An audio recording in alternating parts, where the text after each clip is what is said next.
Hello, greetings everyone. My name is Rohan Singh. I'm a data science and business analytics intern at the Spark Foundation. So here is my task, in which I have done exploratory data analysis on a superstore data. Okay, and the objectives of this is to perform exploratory data analysis and find out the business problems and to find out the relevant solutions for the same. Okay, so for this I have used the Jupyter notebook and I have done my code on Python. So for the required analysis, I import the required packages for data analysis. The main ones are the pandas, matplotlib, numpy, and seaborn. Okay. I have taken the data from the repository which is given to us, and then I have done the initial shape of the data, and in the second step I perform the data inspection. First I have load on the data, so you can see there are different columns and rows provided, and superstay in the information you can see all this informations are provided to us, and it says no null valued cells are present, which is a good beneficial object for us. Then I have used a describe function to describe the data provided to us, and I have done the data cleaning. In data cleaning, the first step is to remove the duplicates and uh, keep the first instance, and in that place replace it as a true. After that, I have shown the data which is as provided, and now uh, the number of duplicate data is found out to be 17, which I have been successfully removed. Okay, which says like identical rows identified are removed. Now the data has been cleansed and it is ready for the analysis and visualization. So what are the tools for sales and profit of the company? I've loaded down the segment. The sales is the given amount and the profit is shown. I've used the group by and iLog and some functions for the same. Now the total sales by the e-commerce platform is this much, and then I can note down the top 10 performing states. I can do it by sales and by profits. There are two different criteria, so I use the group by functions of the state, and I have calculated the sum of the sales and the sum of the profit individually, and the largest of them and the size of the my data required is 10, which will give me the top 10 performing states based on sales and data. So in the index is like calculated. These are the index like California, and based on sales New York, OU. These are top performing based on sales. Now the second ones based on profits. Again, California tops in both profits as well as sales. I have listed them as shown. Okay, and then I have done some data visualization. For that, I have used the Seaborn. Okay, I have used the bars and graphs. So the bar size and figure size, fonts, and X label I've used it as states. And in my Y side, you can see is the in X axis it's the states. In Y axis it's the sales. Yes. So here are some of the graphs. Now I've done that for one for sales and similar one for profits as well. Okay. Now California and New York far ahead, as we have seen above. California leads both in terms of sales as well as profits. Okay, so I have done the interdependence of the sales, profits, and discounts. I have looked into the details on what factors it depends and how it depends. So I have used a scatter plot for this, and for this I have used Seaborn again. Okay, now you can see the size of discount. Okay, it's based on different colors. The purple one is the least, yellow ones are the higher. So you see the lower ones which goes, these are providing more discounts, and as you can see the discount profits are like going down as the discounts are increasing. Now I'll see how related it is with the given data interpreted.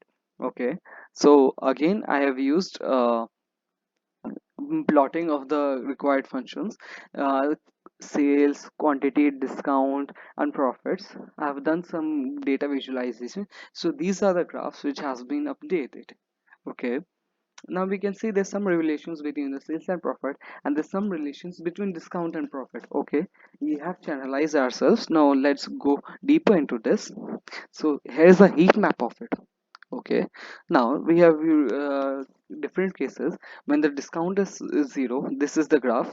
Okay, and then we have seen what is the correlation between discounts, okay, and sales and profit. The correlation is 0.92. This means sales and profit are highly correlated.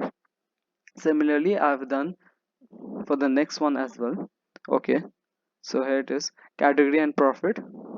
Now when the say discount is not zero, I have done another one.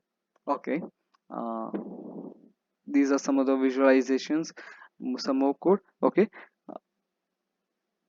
now distributions of profit across different regions. I have distributed in different regions. So as you can see, like east zone has the highest home office profits. Okay, and the south zone is having a comparative less home office profits. Okay, so this means nobody is underperforming in terms of profit, so hence each segment is profitable. Okay, now region wise you can see the furniture one is not too much profitable for us. So as you can see, it's the only one making loss in the central region. Okay, now what are the factors which led to the loss of it? So we have done some again visualization.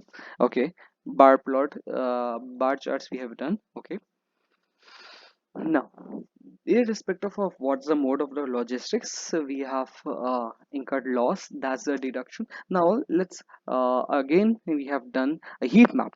Okay, now this means after the data interpreted, this means there's unusually high profit, means high positive correlation between postal code and discount. Okay, now I have done some individual performance of the states. So here is now the discounts provided. So you can see the discounts provided on furniture is way too much, which can be another factor. Okay, now 60% of the discounts are on furnishing, which is a major factor for our losses. But are these discounts driving the sales up? No, you can say the sales of the furniture is not that much, even if after you give so much of discount, so it's not relevant as a such. Okay, now I've done some pivot table, and you can see uh, these are the some of the features which we have seen. Okay, now let's go to rent. Okay, so insights what we had, what are the summary. Okay, what are these were the total sales and the total profit made by the company. Okay, now these are some of the top states by sales and profit. California and New York are the top performers, and discounts are triggering losses. This was what's deduced from the given data. Okay, so and distribution of profit, each segment was profitable, whether it's south, east, central or not, each one was performing well. Okay, now by region if we go, furniture was the only one which was recurring losses, as we have discussed. Now what led to the losses in furniture? By as we saw, it was not dependent on the ship mode. Now the postal code and discount has a correlation, and this negative correlation between discount and sale means even if you give high discount, you cannot be assured of a good sale. Okay, now we investigated some individual performances. So what it is they are doing differently. The Texas and Leones were the ones uh, who were doing providing discounts in the whole central region and high positive correlations. Okay, so they were giving high discounts, which led to the losses. Okay, they gave so much high discounts. Okay, so from all this, what we can conclude, if we give more discounts on products, our sales goes up but profit gets down. Okay, we get diseconomies of scale, as we say. Okay, uh, yes, thank you.